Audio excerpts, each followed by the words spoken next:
Hello, everyone. Good evening from an unusual location. I'm in my childhood bedroom up in Maine, and Molly is not here with us this evening. She has a senior who is being inducted into the National Honor Society. So, congrats, Brendan, and well done. Welcome to Math for All, where we try to make math creative, curious, and inclusive for everyone. So excited that you're here. I'm going to be speaking with my friend Marria. And if you would like to follow along and hear more about the upcoming shows that we have, you can find us on, actually, you can't find us on Twitter anymore. I need to actually change that. You can find us on Blue Sky and Math for All on YouTube or our Facebook page. You can also find us on our website, mathforall.us. And we have follow-ups and information there as well. And tonight we're going to be speaking about how do we ensure success for our youngest mathers with Marria Carrington. And so I am going to just read a little bit about her, and then we'll bring her in. Marria Carrington currently serves as the Director of Mathematics Learning Program at Mount Holyoke College. Throughout her 28 years in education, she has assumed a variety of educational positions, including a 3rd and 4th grade teacher, a high school math teacher, and a K-8 math coach, supervisor of student teachers at Smith College, an adjunct professor at Lesley University, and a regional math specialist for the Department of Elementary and Secondary Education in Massachusetts.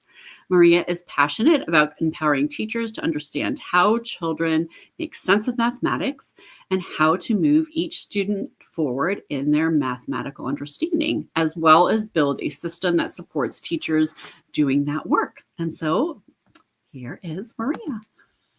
Hi there. Thanks for having me. And it's Marria, and I know you know that. When you see it written, your brain wants to say Marria, which is like Marria. So sorry. That's okay. It's been one of those days. My total bad. I do actually know that.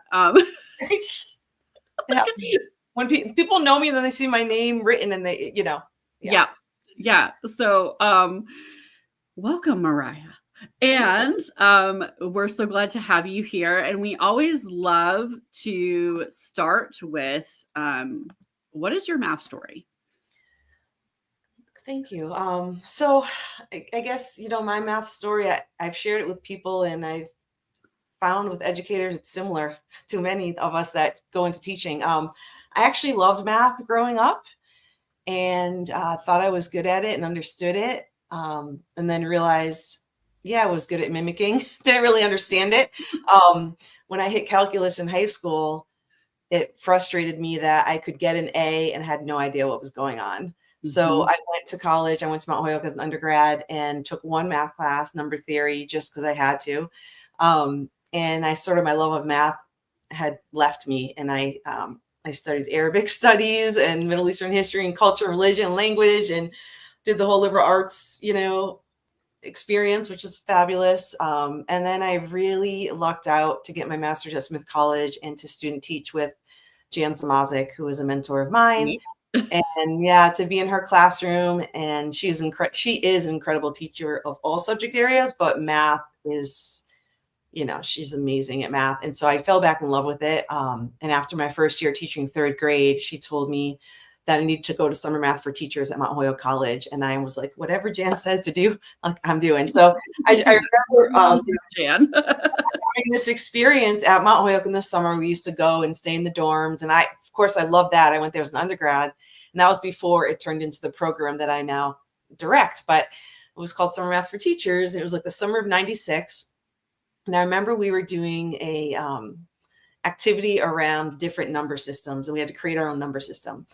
And then we had to present, and, there were groups. And so half of the group created like the place value system, and half of the group didn't. And I was with the group that didn't create a place value system. And as the place value folks were presenting, I had no idea what they were doing. I could not wrap my head around what they were doing. And then I had this huge aha moment that, oh my gosh, that's our number system. But it was just like page 5 and said missed it. And it just hit me like how complicated this really is, And so I just remember thinking, oh my gosh, it was just like a huge aha. And then I was fortunate enough to continue my learning each summer and during the school year there, and learn from Deborah Shifter and Virginia Bastable and Susan Jo Russell, the writers and researchers of the Developing Mathematical Ideas curriculum, professional learning. And, Deborah and Virginia were both directors of this program. And then Mike Flynn became the director, and now I'm the director. So it feels like a full circle position, because my falling back in love with math happened at Mount Holyoke. And it made me want to focus on math rather than, at the time I was a 3rd and 4th grade teacher. So it really put me in the math path. And then becoming a math coach and working mostly K to A. I have worked with high schools with my position with the Department of Ed. I love the whole trajectory of it. I love figuring out what the child is thinking and what they're making sense of. Even if with miscues and mistakes, there's usually some kind of sense making in there. And so to me, it's just very cognitively challenging. And so that's what first drew me to love it. And then shifting over to working with adults, that's a whole different, atmosphere. But what I love about that is working with adults who maybe don't have the love of math yet, and helping, bring them along. So that's what I love about our master's program. A lot of people who come already love math, but many don't, and they just want to be a better math teacher. And so, we want to teach differently than we were taught. So helping teachers make that shift is something I'm very passionate about. Yeah, no, it's always interesting to, and I'm sure you've had this situation too. People ask you what you do, and you say, and they either have like one or two reactions, right? Either it's like, oh, that's so cool, or and it's always like interesting to hear how people have experienced math and what their their trajectory into the mathematics is, and how for so many of us it started not in the field. I would say, like, I'm in the same vein. I started off solely in humanities with severe math anxiety and did not at all want to touch this like whole area of thinking and pattern and all of that, because I didn't think that was what mathematics was. Right. And to really hear that is, it's just always so interesting how people get to where they are in this field. Yeah.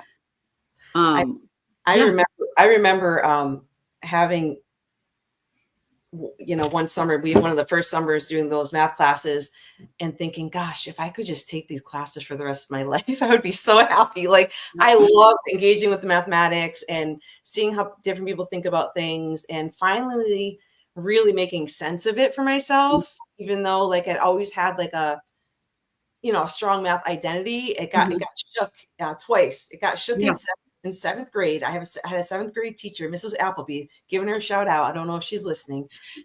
She was the first teacher who challenged us with rich problems, and didn't show us how to do it, and then had us copy. And I remember thinking, like, I don't know what to do, right? And so I, looking back on that, I could have gone two ways. I could have just shut down and said, I'm actually not a math person. I'm not good at math.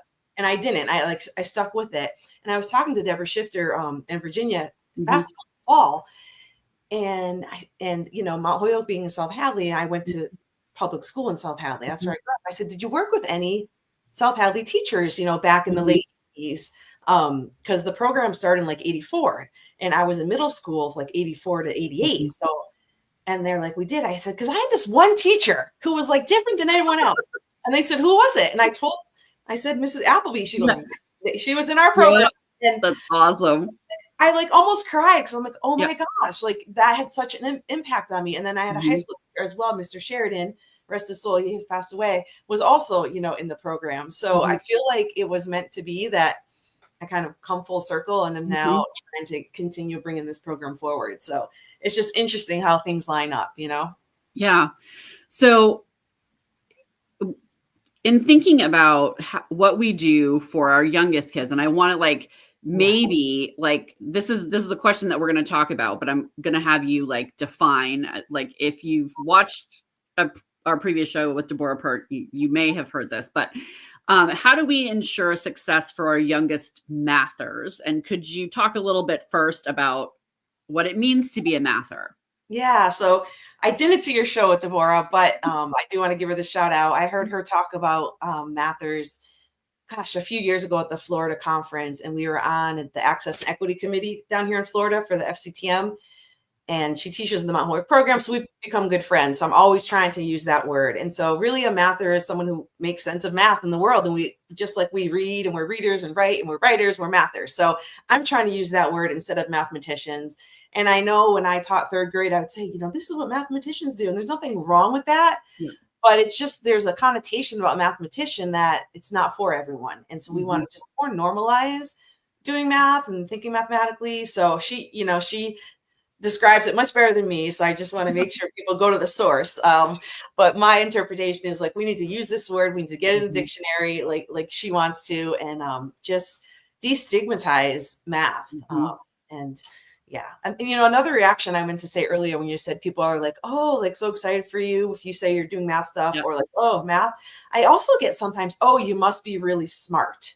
Oh, yes. And again, it's like, everyone's smart, and everyone can learn. And so there's this hierarchical feeling about math that the smartest people can do it. And I think even some people who are really high up in mathematics want to keep that idea going because they maybe feel special. And, we need to dispel that and really redefine what it means to do mathematics. And unfortunately, school mathematics for many people has shut them off from math. So I really want to create and support teachers so that doesn't continue to be the story of the culture in our country. So when we think about our youngest students or even before they become our students, so our youngest mathers, how do we ensure success? Like many, toddlers are interested in shape and pattern and holding and touching different things and moving them. But how do we kind of continue that innate curiosity that many young kids have as they become older? Yeah. I mean, I think there's some great books that need to be written about what to do with your child before they get to school. I want to focus a little bit on school because that's more my expertise. I do have 3 children. So there are things I did with them before they got to school. But first off, I think we have to make sure our pre-K to second grade teachers have a positive relationship with math themselves. Yeah. And I think they have a huge impact. Teachers have a huge impact on students. That's why, we go into teaching, we want to impact children. And so how can we work with administrators and school systems to make sure teachers are supported and that they have been receiving strong professional learning for mathematics and not just literacy? Yes. That piece.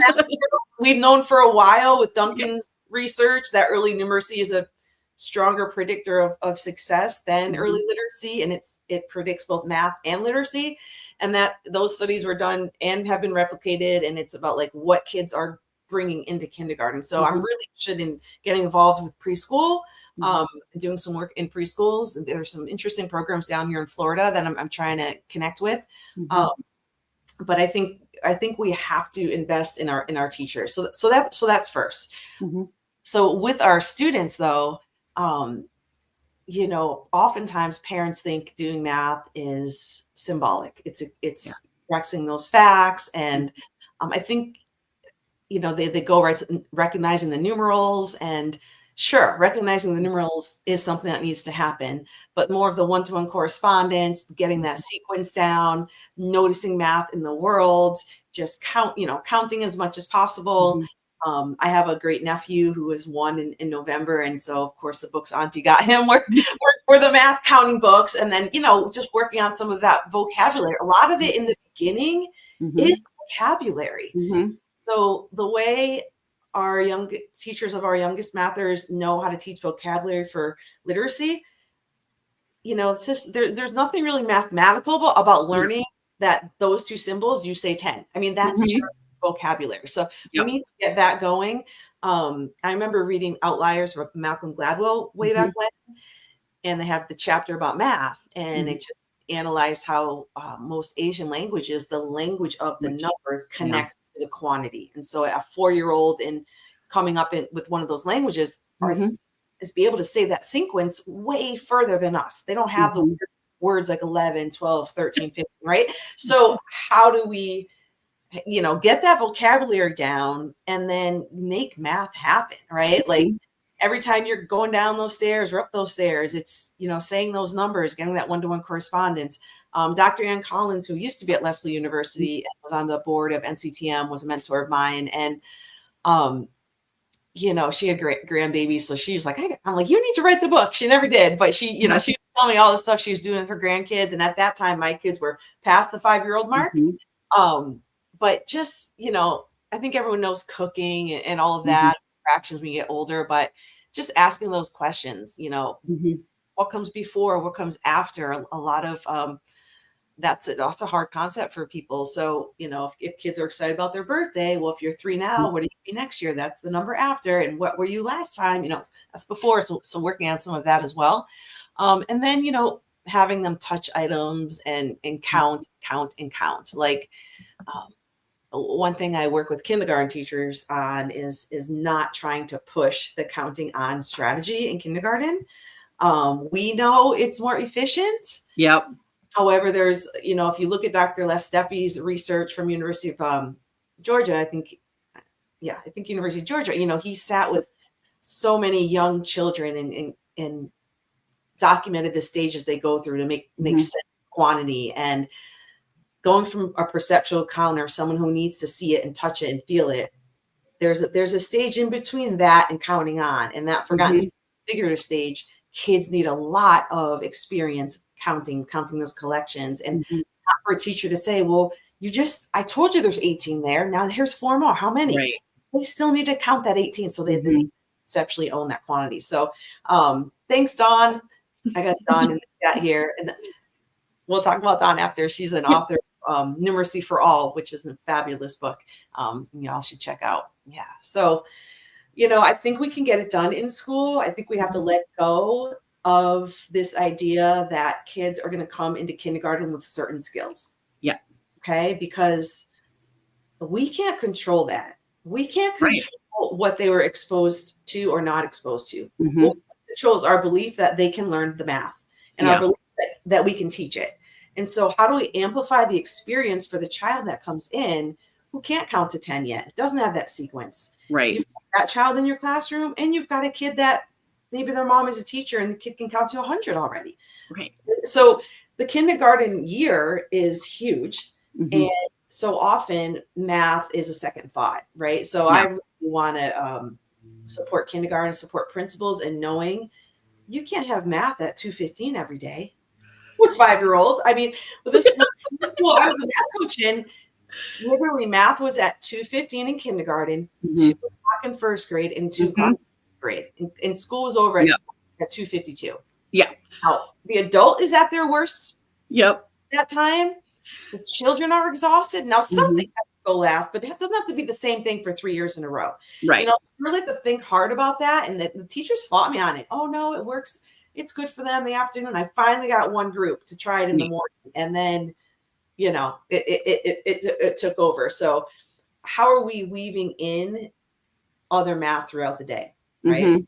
I remember, the calendar time. Yeah.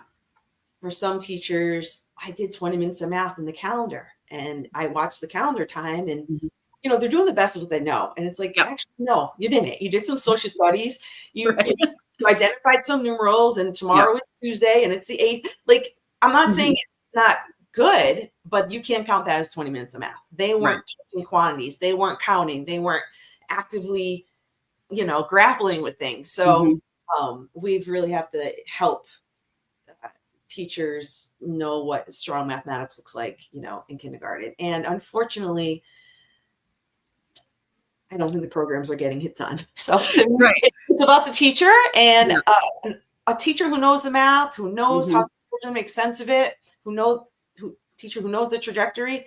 They Mhm. make any program work. Yeah. Okay. One thing that I also, before I came to Mount Holyoke, as a director, I worked for 6 years for the U.S. Math Recovery Council, which is a nonprofit organization, and I led professional development across the country. And they really have a strong focus on early numeracy. And, you know, and I actually am teaching that class in our program as well. And I just had session one last night. And, you know, so many math coaches have never taught kindergarten or first grade. Yeah. I was one of those. Third grade, the youngest. Now, luckily, I did some intervention in some small group work when I got trained through Math Recovery. So I had some experience with groups and one-on-one instruction, and understand the math and how you can help develop it. So I've been speaking at NCSM the last 2 years on early numeracy, and my sessions have been packed because, you know, maybe you were like me and all of a sudden you're a K-6 coach. Like K-2 is a different realm, and we need to respect it, and we need to know that it's important stuff. And oftentimes coaches are told you're going to work 3 and up because that's the testing. And we need to stop that because K-2, you know, feeds into that. And so, but with that, we need to do our own learning if we didn't teach that, and have something to offer those teachers and learn with them. And then, you know, move forward to learn from our students. Like, how can we figure out what each child knows and understands so that we can create experiences to move each child forward? That's really the key. And, you know, teachers do it in literacy all the time. They figure out if the kid's working on, oh boy, it's late. Help me, Heidi. If they're working on comprehension or decoding, they figure that out. And so we need to figure that out within the mathematics. And it doesn't mean that everyone's doing something different, but if you know you have 4 kids who still can't, you know, count through the team numbers, and everyone else is on that, you better find some time to build that in, right? And so it can be done, but teachers need support, and teachers need tools that can help them figure out who knows what, you know? And so I love working with kindergarten and first grade teachers, and they're so creative. They love their students. Often math isn't their cup of tea. Right. I'm a tea drinker. And, but when you give them some knowledge and some new ideas and show them what their kids can do, or it just unfolds some of that, you know, with some good assessments or some interviews, they don't want their students to experience mathematics the way they did. They don't.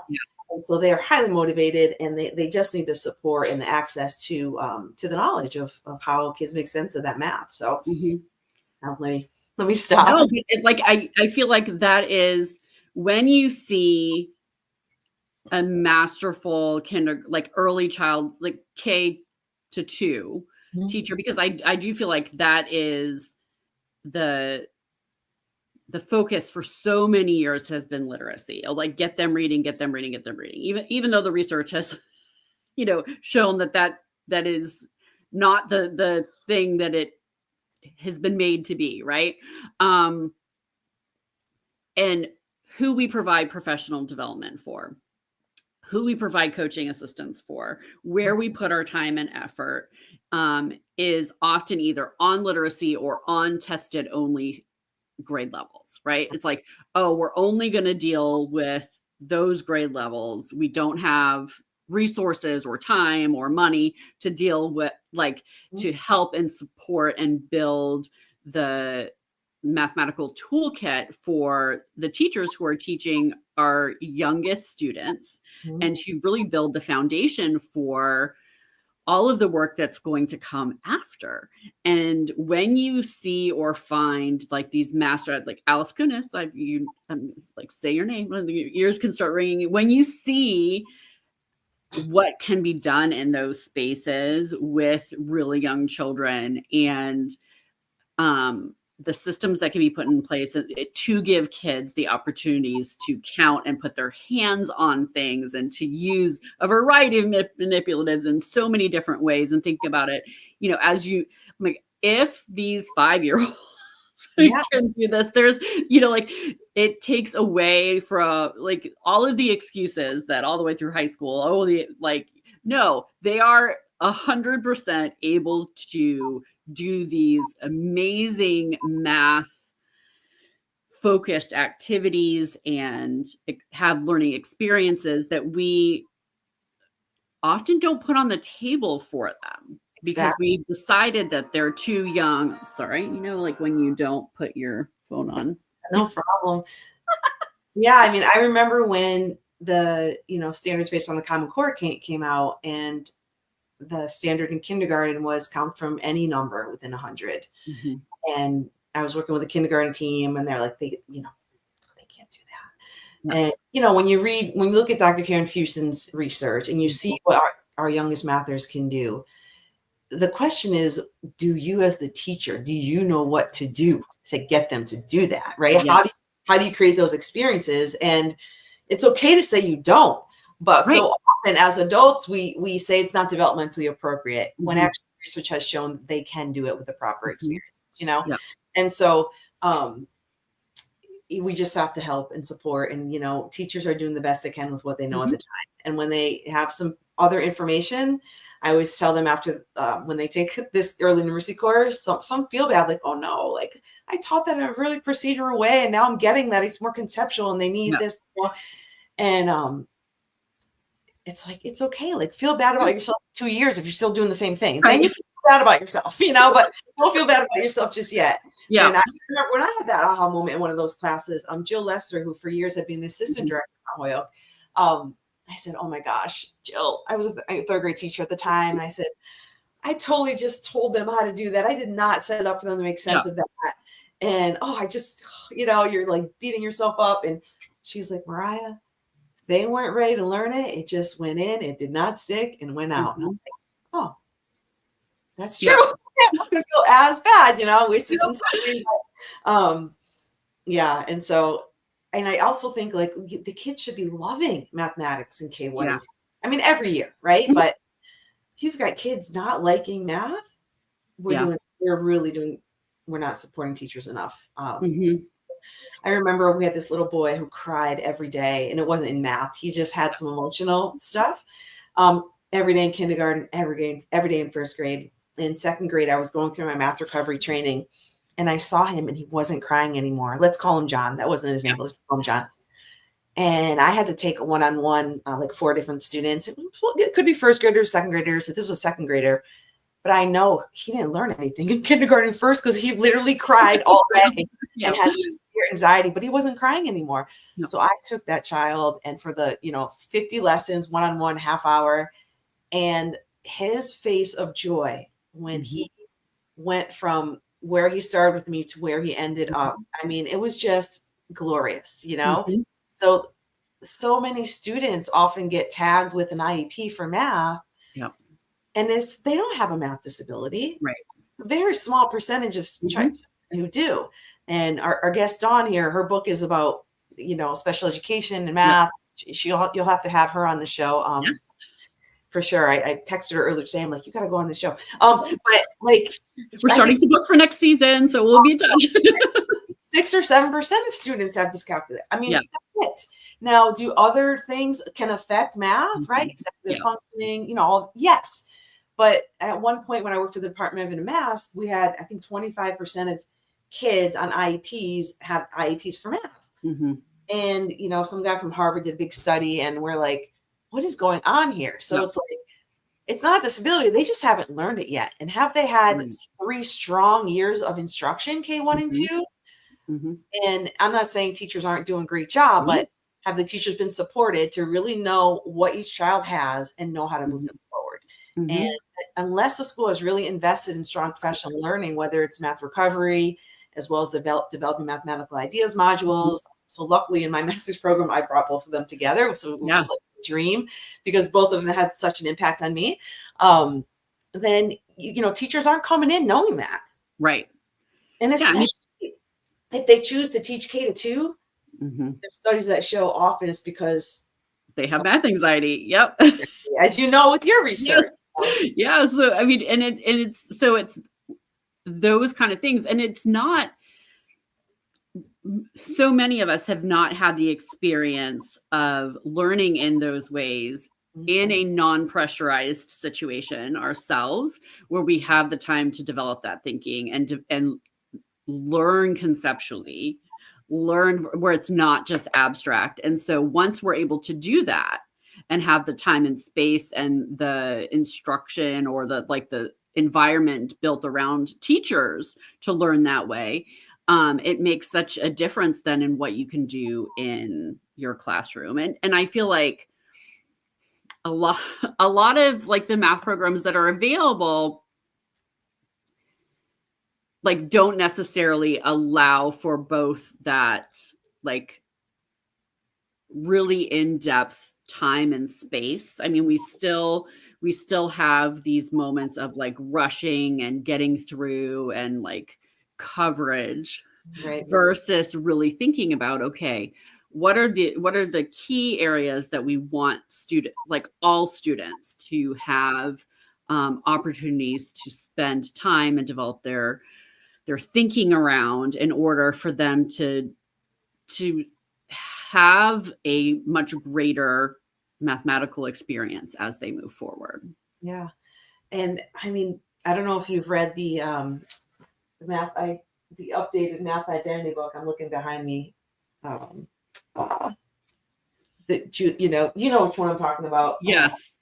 Okay. I Impact of identity, right? Like they just have yes. the expanded version, Yes. and this is a core text in our program, and it's just even just rereading, not everything, there's a few chapters and whatnot, but to let teachers have the opportunity to really internally think about what is my math identity and what am I projecting, on students, and how can I make sure. Also, I'm sure you've seen the new tools out of Turk.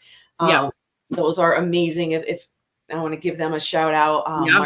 Marcia helped write those. She's part of our faculty at Mount Holyoke. Annie Sussman, like Mhm.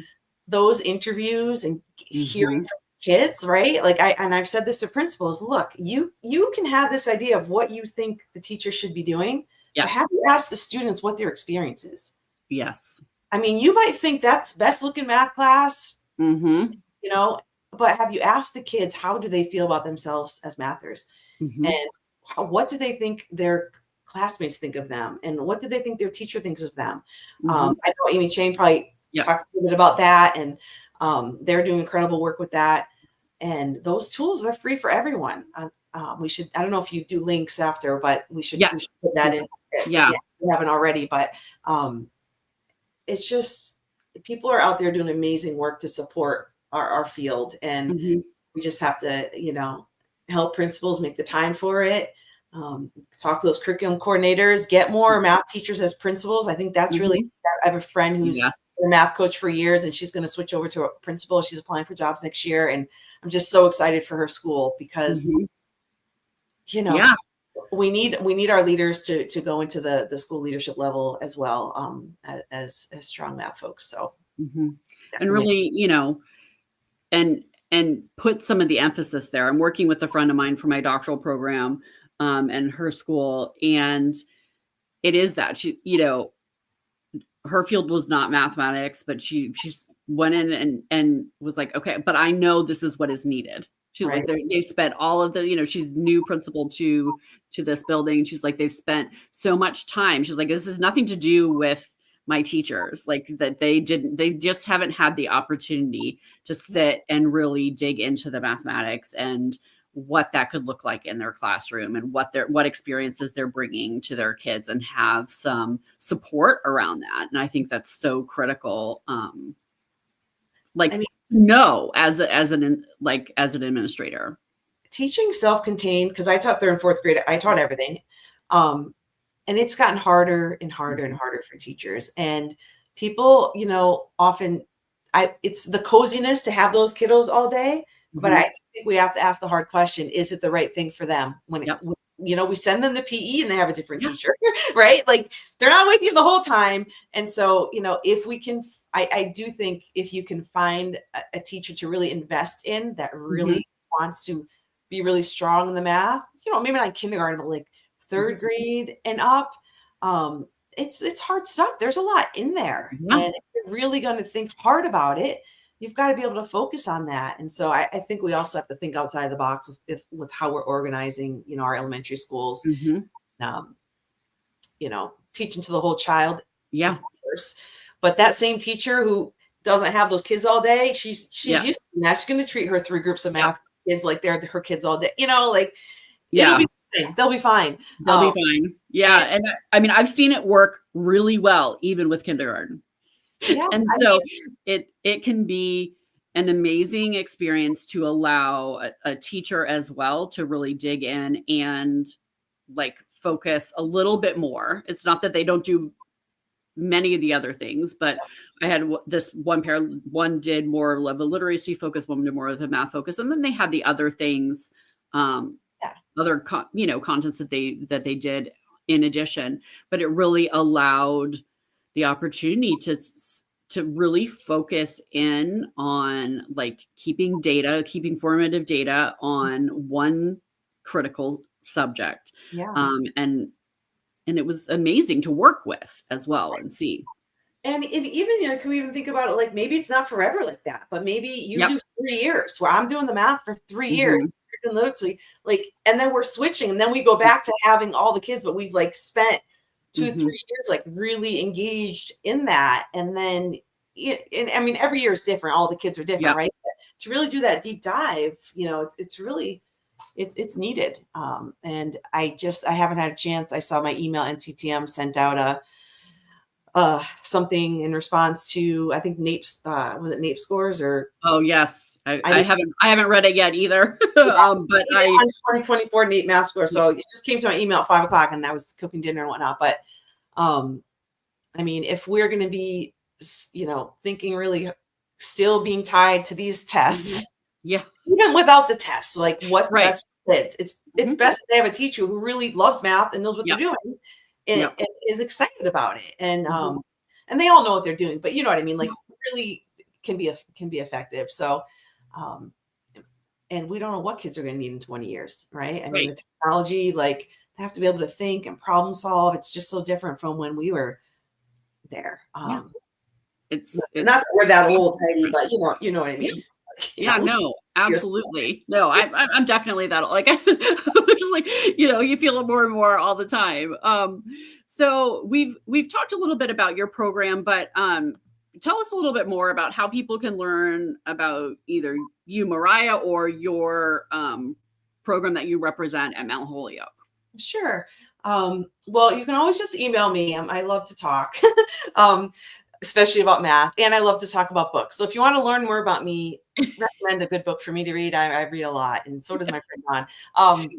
But so at Mount Holyoke, we have an MAT program, 36 credits, and it's for K-8, which a lot of Mhm. MATs for math focus more on middle school and high school. So ours Mhm. is that K-8 trajectory. It's made for working teachers, coaches, interventionists. It's 2 full years, kicking off in the summer, ending in a summer, and then you've got classes during the school year. We have incredible faculty.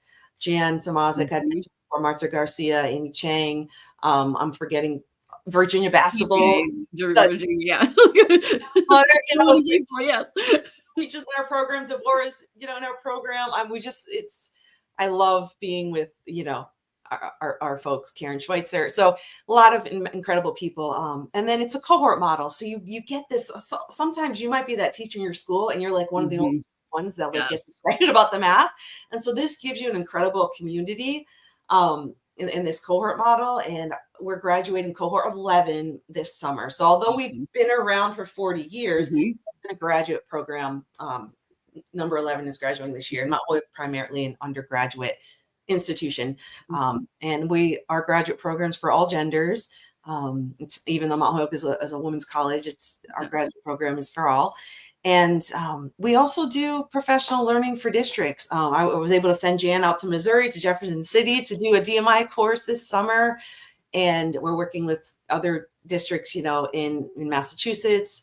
And so we also do, coaching for administrators and whatnot.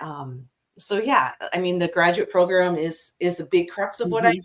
but it's really all about impacting schools, and we have awesome people to send out into schools, and I get to pick and choose sometimes to do that myself, which I love. Yep. So yeah, it's about supporting teachers so that our students have the best experience, possible. Mhm. No, I mean, it's one of those things, I already had my master's and I was looking at a program in part and went the doctoral route, but in part because of your cohort model that you have, and because I have friends who went through it, and the community that they were able to build that has really like served them long term in that they have like continual people that you can like bounce ideas off of or think things through, or like this I've tried this and this, what else am I missing, Yeah. what what input can you give to that? And I feel like it's a cozy is not maybe the right word, but it's a like a almost familial It is. It is. like model that allows educators to really dig in and make relationships that will support your learning long term. Yeah, the course I'm teaching right now, it's usually you're just with your cohort, and this course is just being brought in. So like there's, you know, three, there's two cohorts, actually three right now. And so we have some people just starting. So this is their very first course. There's 4 people last night, it's their very first course. And there's like 3 people who are graduating this summer, and then there's like 13 people that are like in their first year. And I was looking at the exit slips last night, and someone said, I love being with my cohorts. That's been like amazing. Yep. And it's so cool to have this one course where we're like kind of mixed in, So we Yep. try to do that here and there just to broaden it. But Mhm. it's been amazing. Like a alum will reach out and say, hey, I'm moving to Rhode Island. I'm like, all right, let me see who's there. And, just look them up, who's there, tell her about the Yep. districts, and then just the greater Mount Holyoke community as well. Mhm. Part of that alumni system. And, we're the first women's college in the country. I'm very proud of that, be going there as an undergrad. And so it's incredible, like a double network that you're getting. Our awesome math network, as Mhm. well as the broader Mount Holyoke network. And we have great scholarships and fellowships also if people want to really dig into something. Yeah, so I'm so honored to be here now, thinking about those who led this before me. It's just like, wow, big shoes to fill, and I'm not going to fill them. I'm going to make my own shoes. But Yeah. it's just like I'm so honored to move. It had this program had such an impact on me that's why Mhm. I'm in math. Yeah. So yeah, it's been exciting. It'll be 2 years in March. So yeah. Awesome. And we haven't mentioned like this part. I mean, maybe we did, but like sideways. You don't have to be physically in Massachusetts to. Correct.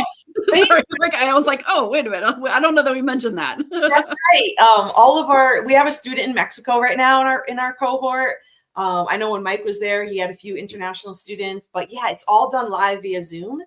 And then in the summer, we choose 1 or 2 courses where you have the opportunity to come to campus if you'd like.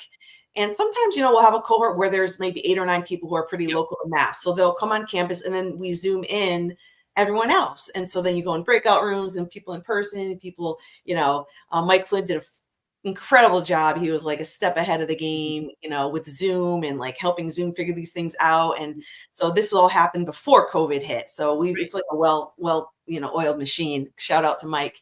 And so, yeah, and that's what's amazing. We're partnering with Anne Arundel County right now in Maryland, and we're just getting started with them, and they've got an incredible tuition assistance program. Awesome. Basically, it's going to be a free program for the teachers if they choose to do it. So I'm also looking for other districts that really support their teachers. We have a teacher just starting from Maine, and her district's paying a good amount of it. And so I'm always looking for people know any other districts out there that I can partner with, and we can give some scholarship. They give some scholarship. I was very lucky to get my second master's through Lesley University when Dr. Ann Collins was in charge. She had so much grant money that master's degree was pretty much free for me. It was $150 per course. That's it. To me, that's free. Yeah. Yes. And so I wouldn't have gotten, because my first master's was elementary ed, which was great. But then I got that math one. I wouldn't have been able to do that. So we're not paid big bucks as teachers. So we need the districts to step up and reimburse and invest in the math. We help out with the scholarships we can give. We also are funded. Well, hopefully it'll come back. But Mount Holyoke does qualify for the Teach Grant, which is was federally funded. And that gives teachers, if you're working in a district that qualifies, and you got to reach out to the government to find out, but they give you $4,000 a year to go towards your master's. You have to pay back. And so not all graduate programs, the school, participate in that. Mount Holyoke does. So, we make it affordable, and beyond that, it's just an incredible experience. We have 2 women right now that are like towards the end of their career, and they just put in the Mhm. chat, people think I'm crazy starting this. They're older than me. I'm 51 and Yeah. proud. Like, they're older than me. I think they're in their 60s, and they're like, I still have a lot of time left. I want to be a better Yeah. teacher. And they're like, what? They're loving it. And Mhm. so it's exciting. It's for everyone. And yeah, I'm proud to represent it and teaching it, and yeah, meet our students. And I've had amazing mentors, and so I really try to give back and um, mentor, the students as well, and always be there if they need a listening ear and some advice and whatnot. So it is a family in the best way. Sometimes, you can't pick your family, but this one you pick, and you don't want to give it up. So.